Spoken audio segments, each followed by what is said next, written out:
Welcome to our channel. We're experimenting with fresh ways to break down complex scientific data into viewer-friendly formats that spark curiosity and make learning accessible.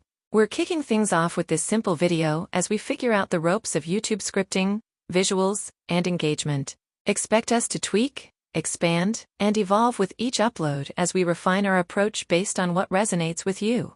Welcome to this educational video on gene biomarkers for anti-TNF drugs in kids IBD, drawing insights from a 2021 study by Sarah Salvador Martin and her team, published in Pharmaceutics. Remember, this is based on research from a few years ago, so some details may have evolved since then. We'll explore how gene profiles in children's blood could predict treatment success for inflammatory bowel disease, keeping it simple and evidence-based.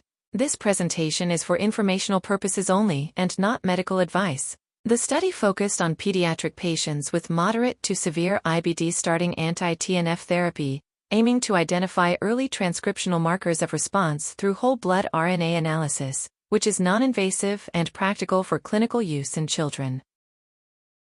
Let's begin with the basics. What is pediatric inflammatory bowel disease, or IBD? It's a chronic condition where the gut becomes inflamed, including Crohn's disease, which can affect any part of the digestive tract, and ulcerative colitis, which is limited to the colon. It affects about 1 in 4 IBD cases under 18, often presenting more aggressively in children than in adults, with symptoms like abdominal pain, fatigue, diarrhea, weight loss, and growth issues that can impact development. Since this study focused on kids, it's important to note the disease can lead to long-term complications if not managed well, though advancements in diagnostics and treatments may have occurred since the research was published. Anti-TNF drugs are the basics for managing inflammation in kids with IBD. These medications, like infliximab, administered via infusion, and adalimumab, given as injections, work by blocking a protein called TNF that drives gut inflammation. They're a lifeline for many, helping about 70% of kids achieve remission by reducing swelling and symptoms. But 30% don't respond, leading to delays in finding effective therapy and potential side effects like infections. Identifying these non-responders early is crucial. It can prevent prolonged suffering, reduce complications like growth issues, lower healthcare costs by avoiding wasted treatment, and pave the way for personalized care. Now, how was this research conducted? The study overview shows it was a prospective, multi-center effort involving 38 kids with IBD, including 30 with Crohn's and 8 with ulcerative colitis, all under 18 and starting anti-TNF therapy. Blood samples were taken at week 0 before the first dose, and at week 2 to capture early changes, with RNA sequencing performed on 12 participants, 6 responders and 6 non-responders, to analyze gene activity, followed by qPCR validation on all 38 for selected genes. Response was defined as a significant drop in disease activity scores at week 14 or 26, identifying 29 responders and 9 non-responders, a foundation that may have been expanded in later studies with larger cohorts. Transitioning from methodology to results, we see how the design linked to gene insights. Researchers explored the blood of those 38 kids for early clues through RNA extraction from whole blood using PAX gene tubes, aligning sequences to the human reference transcriptome, and applying statistical thresholds like log 2-fold change greater than 0.6 and p-values under 0.05. This bridge highlights the study's innovative use of peripheral blood as a non-invasive source, setting the stage for understanding pre-treatment differences that could predict response. The baseline findings of the study revealed pre-treatment gene differences before any drugs were given. There were 32 genes that differed, with 20 overexpressed in non-responders like GNLY up 2.8-fold, which is involved in immune cytotoxicity, and 2 downregulated such as DNA JC13 down 2.4-fold, a chaperone protein.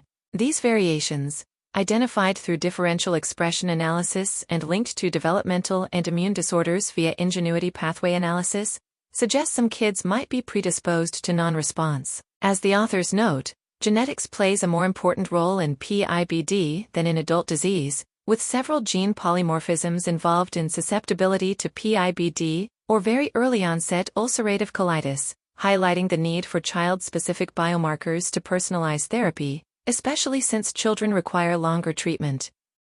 To visualize those baseline gene differences, here's the key ingenuity pathway analysis network showing the 32 genes differing before treatment. Think of it as a map of interconnected molecules. The nodes, shaped like circles or diamonds, represent genes or proteins, with red indicating overexpression in non-responders, meaning higher activity levels, and green showing downregulation or lower activity. The lines, or edges, between nodes illustrate how these genes interact, such as activating or inhibiting each other, forming clusters that highlight pathways related to immunological diseases and organismal injury.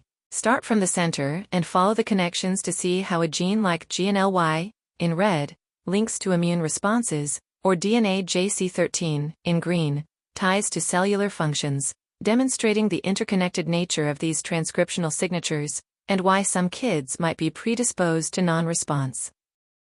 Shifting to the week 2 findings, there were early post-treatment changes with 44 genes differing after 2 weeks. Non-responders showed overexpression in 26 genes like GBP1, up 2.1-fold, which is an interferon-stimulated, guanylate-binding protein involved in defense against pathogens and inflammation, and FcGR1AB as antibody receptors, where FcGR1A, also known as CD64, is a high-affinity receptor for the Fc region of IgG, involved in phagocytosis and antibody-dependent cellular cytotoxicity, with increased expression associated with inflammatory diseases. The authors note that GBP family genes are elevated in the mucosa of patients with active disease, and this early detection in blood could signal ongoing inflammation, highlighting GBP1, FcGR1A, and FcGR1B as potential biomarkers for personalizing therapy in pediatric IBD.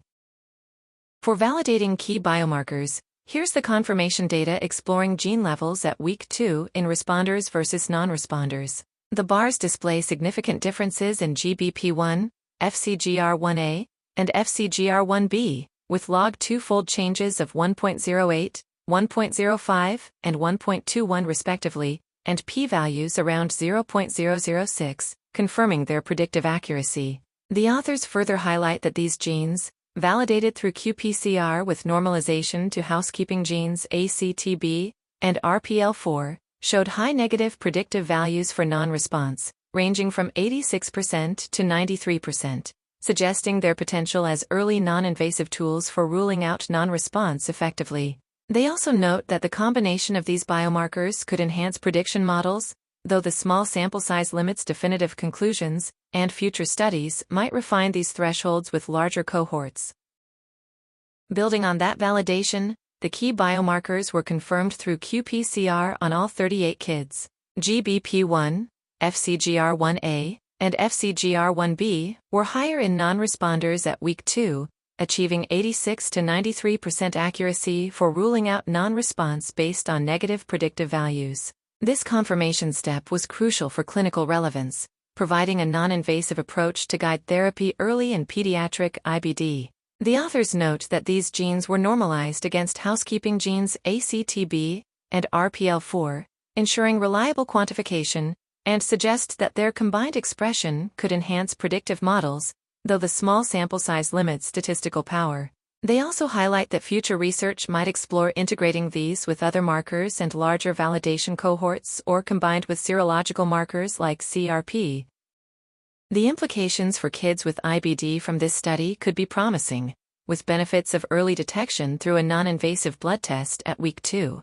It could reduce side effects from ineffective treatments, support optimal growth by avoiding delays, and enable timely switches to alternative therapies like dose optimization or other biologics. This points to personalized medicine in pediatric gastroenterology, offering a safer and more effective treatment strategy for children who require longer-term care. The authors emphasize that this approach is particularly valuable given the aggressive nature of pediatric IBD and the need for prolonged therapy, suggesting it could minimize the risk of complications such as fistulas or strictures, though they note the need for larger studies to validate these benefits across diverse populations, as the current findings are based on a limited cohort.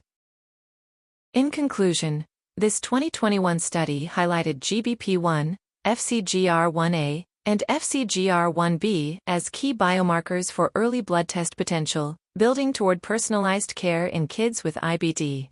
The authors underscore that these findings provide a foundation for non-invasive monitoring, which could revolutionize treatment selection by identifying non-responders early, thus reducing the trial-and-error approach common in pediatric therapy.